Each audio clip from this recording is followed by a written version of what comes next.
Hi welcome to சந்தா சமையல். நம்ம இன்றைக்கி சோயா ஜங்க்ஸ் வறுவல் எப்படி செய்கிறது பார்க்கலாம்.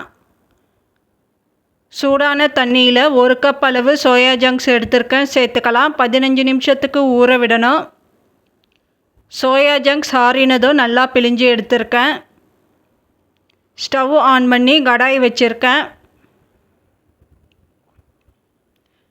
கடாய் சூடானதும் 5 டீஸ்பூன் அளவு எண்ணெய் சேர்த்துக்கலாம்.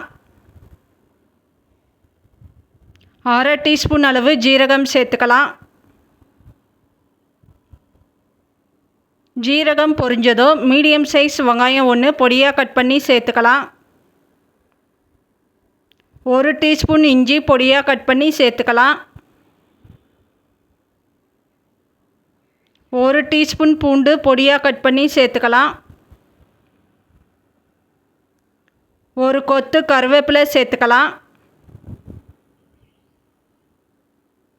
2 பச்சை மிளகா 2 பாதியாக கட் பண்ணி சேர்த்துக்கலாம். வெங்காயம் கண்ணாடி பதம் ஆகணும்.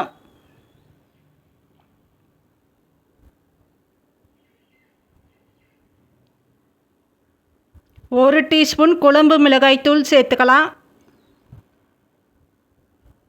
1 டீஸ்பூன் ஜீரகத்தூள் சேர்த்துக்கலாம். 1/4 டீஸ்பூன் மஞ்சத்தூள் சேர்த்துக்கலாம். உப்பு தேவையான அளவு சேர்த்துக்கலாம். மீடியம் சைஸ் தக்காளி 1 கட் பண்ணி சேர்த்துக்கலாம். தக்காளி சேர்த்துட்டு நல்லா மிக்ஸ் பண்ணிக்கலாம். தக்காளி வதங்கணும்.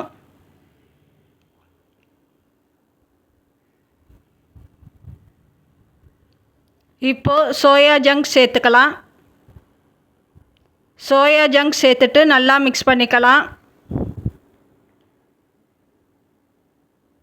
இப்போ லோ ஃப்ளேமில் வச்சு 5 நிமிஷத்துக்கு மூடி போட்டு குக் பண்ணிக்கலாம். இடையில் மிக்ஸ் பண்ணி விடணும்.